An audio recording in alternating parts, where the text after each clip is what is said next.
Olá pessoal, tudo bem? Quem fala aqui é o professor Pete, divulgando mais uma aula de Física Básica direcionada para o ensino médio. A nossa aula de hoje abordará os conceitos científicos que envolvem instrumentos ópticos. Assunto bem importante para você compreender essa parte final da ótica geométrica, né? Já que os instrumentos ópticos são aplicações dos conceitos aprendidos aí em ótica geométrica, e você também pode ver a sua aplicação dentro do seu contexto social aí, na área da saúde, do entretenimento, em registros familiares, né, já que você usa máquina fotográfica, né, ou registro científico que também utiliza, além das máquinas fotográficas, o microscópio, a luneta, o telescópio, tudo isso aí nós trataremos hoje aqui. Para iniciarmos, nós vamos trabalhar aqui com os instrumentos ópticos, primeiro num termo geral, ou seja, representar uma fala deles em termos gerais. O que seriam os instrumentos ópticos? Como o microscópio, a luneta e telescópio são alguns exemplos dos mesmos que nós trabalharemos aqui hoje. Eles utilizam os fenômenos da luz para produzir imagens mais nítidas ou mais ampliadas dos objetos, coisa que não seria possível você visualizar ou observar, né, melhor dizendo, a olho nu. Em termos mais específicos, os instrumentos ópticos são dispositivos capazes de processar a luz de forma a melhorar a formação de imagens, ampliando-as e detalhando-as. A maior parte dos instrumentos ópticos, como já citamos aqui, as lunetas, telescópios e microscópios, funciona como aplicações diretas dos princípios da ótica geométrica. Confira aqui abaixo, então, a lista de alguns instrumentos que nós trabalharemos na aula de hoje. Nós temos aqui o olho humano, que é considerado um instrumento óptico complexo, né? A câmera fotográfica, óculos, lupa, microscópio, luneta, telescópio, binóculo, e nós trabalharemos com outros que não foram citados aqui nessa relação, ok? Primeiramente, nós trabalharemos com o olho, né? O olho humano, que é considerado um instrumento óptico. Ele é considerado um instrumento óptico complexo, entendeu? Então, nós temos aqui essa parte transparente aqui bem na frente do olho, que figura magnífica, né? Essa parte frontal aqui é a córnea, né? Você tem aqui a esclerótica, essa parte preta que é a pupila. Você tem aqui a íris, né, que é a parte colorida do olho. Atrás aqui você vai ter, dentro dessa estrutura globular aqui, você tem aqui um líquido aqui que dá esse leve ressalto à córnea, que é chamado de humor aquoso. O outro que dá esse formato esférico para o olho, que é chamado de humor vítreo.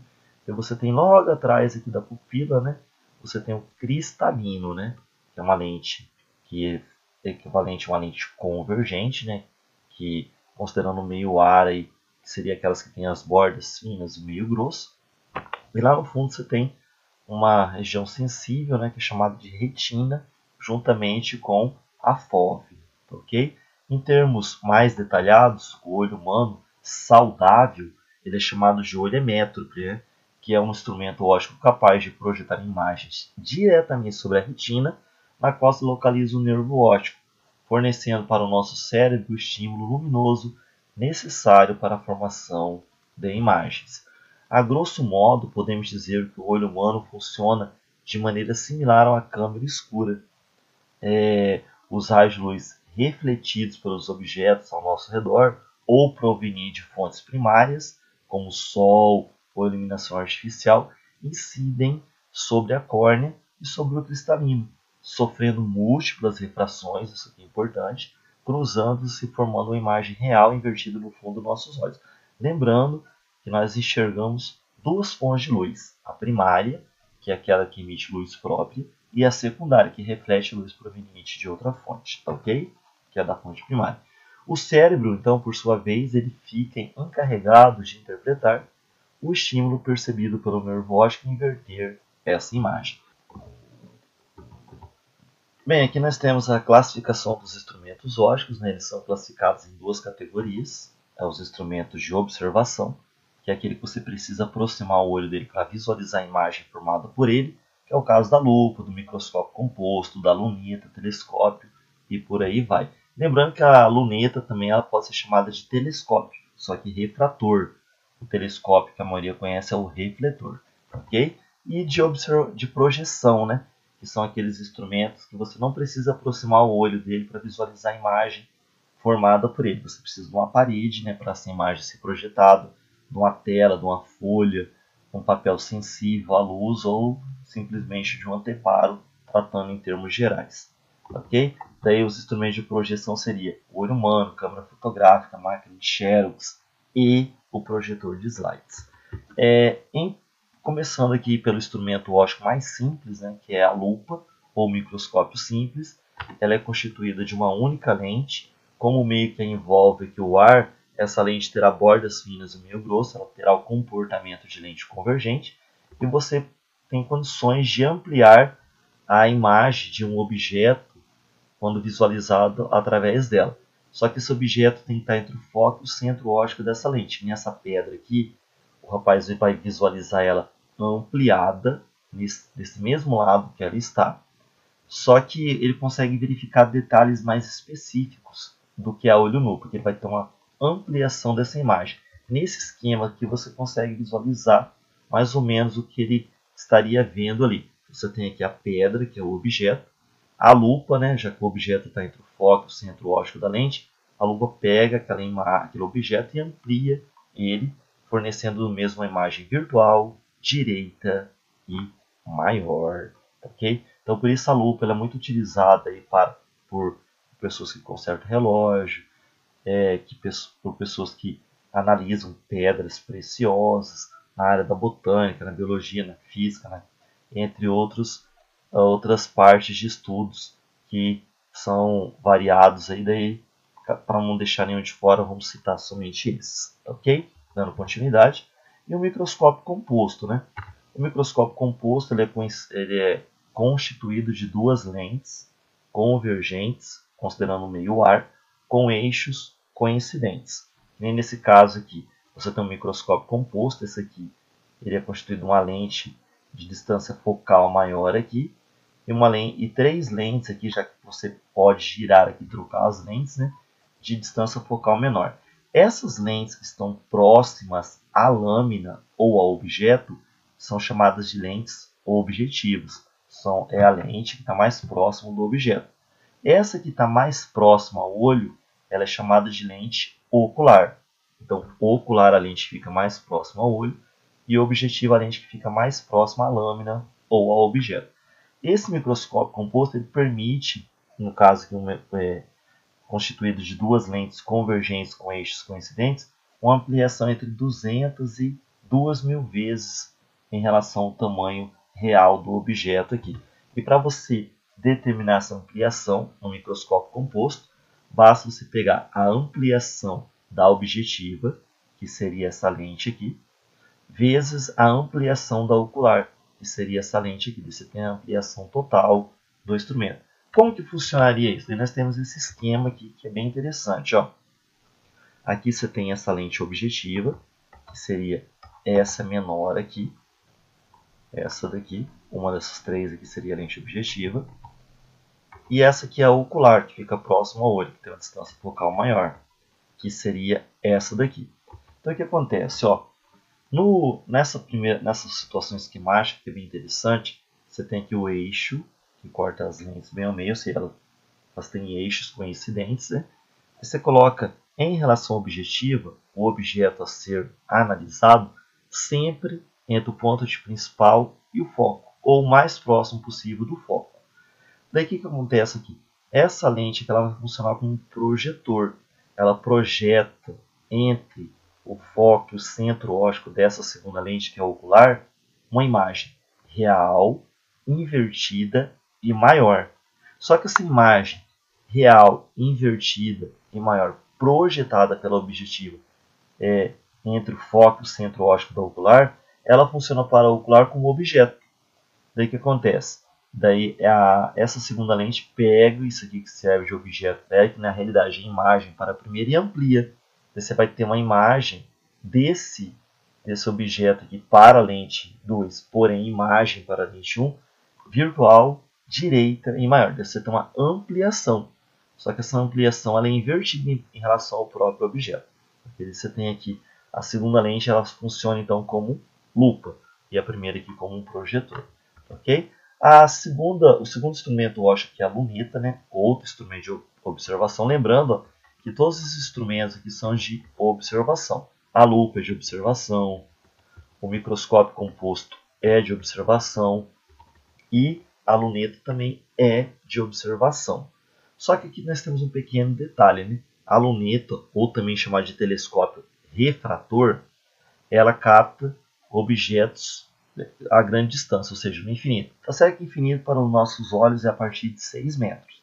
Passou de 6 metros já é considerado infinito para os nossos olhos. Então toda vez que você está captando a imagem de um objeto bem distante, como podemos dizer assim, observação da Lua ou de um planeta, ele está bem distante. E quando ele está bem além da distância focal da lente objetiva, o que acontece? Essa imagem desse elemento que essa lente objetiva está captando, ela será formada exatamente sobre o foco dela. Dessa imagem será formada aqui de maneira real, invertida e menor. Só que essa imagem captada pela primeira lente do objeto que está no infinito, que será formada exatamente sobre o seu foco, ela estará entre o foco e o centro óptico da segunda lente, que novamente funcionará como lupa. Ela pega isso aqui que serve de objeto para ela e amplia na mesma posição, no mesmo direcionamento, vamos dizer assim, né? E ampliado. Você tem a imagem virtual, direita e maior em relação ao objeto para a segunda lente. Ok? E nós temos aqui a luneta de Galileu. Né? A luneta de Galileu é um pouquinho diferente da luneta, vamos colocar assim como tradicional, porque aqui são duas lentes convergentes, com eixos coincidentes. Né? Essa daqui também é chamada de luneta náutica, né? Normalmente é usada para observar outros navios ou ilhas, algo assim.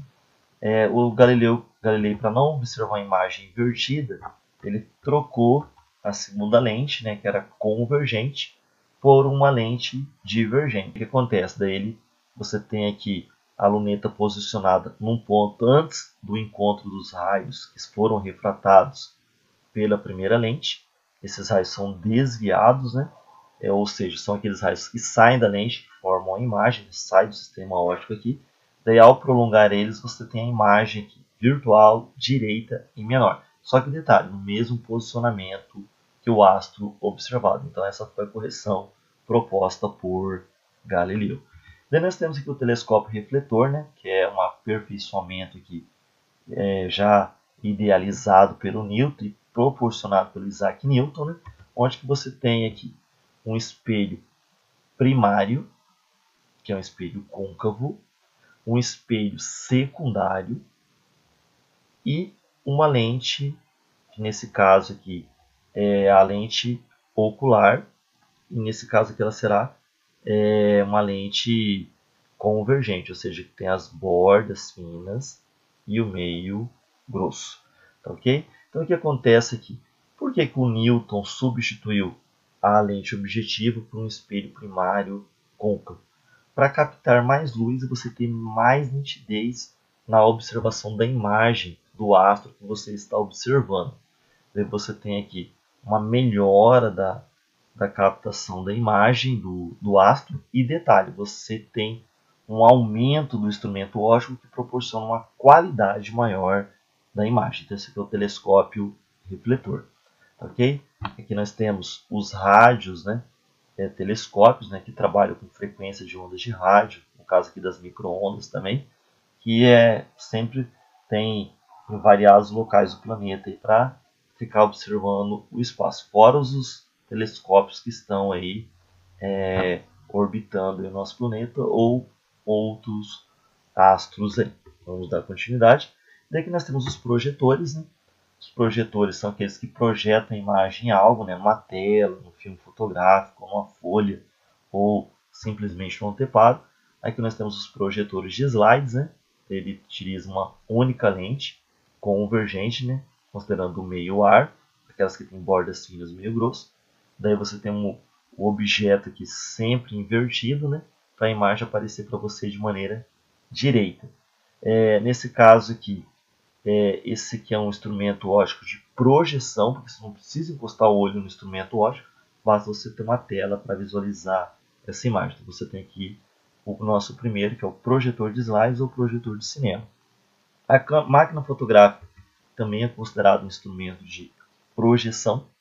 Então, você tem aqui uma sucessão de lentes, né, por justa posição, mas que funcionam quando todas aglutinadas aqui como uma lente convergente.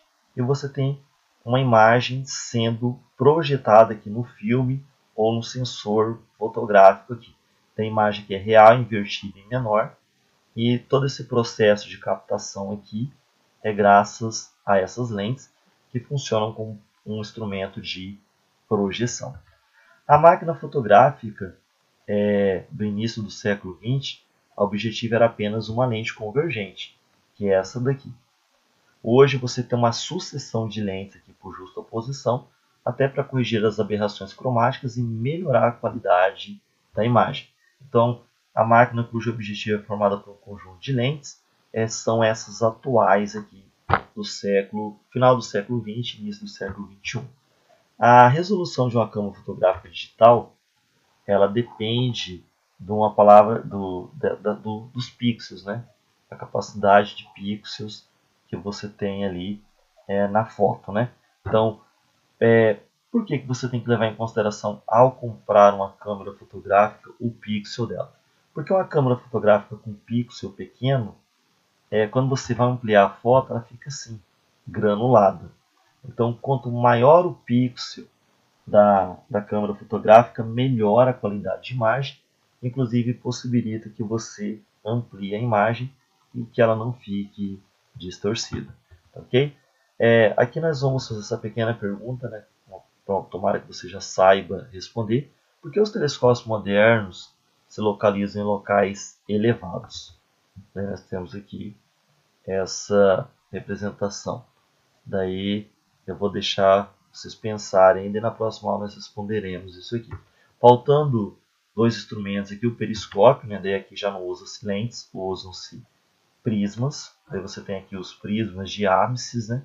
Prisma de Amicis, que é, nesse caso aqui, usados por justa posição dentro de um cano. Aí você tem a imagem captada aqui das pessoas na mesma posição que elas estão. Só que detalhe, esses periscópios eles são muito utilizados em submarinos, com a aplicação dos prismas, e os binóculos, né, que também utilizam uma associação, melhor dizendo, de prismas e lentes esféricas. Essas aqui seriam as lentes oculares. O objetivo aqui é um prisma de Porro, ok? Pessoal, então hoje é só. Nós estamos aí com os nossos instrumentos óticos. Eu fiz uma fala em termos gerais, só para vocês conhecerem. Espero que na próxima aula a gente consiga detalhar mais e responder aquela pergunta do slide anterior. Felicidade e sucesso a todos. Até a próxima.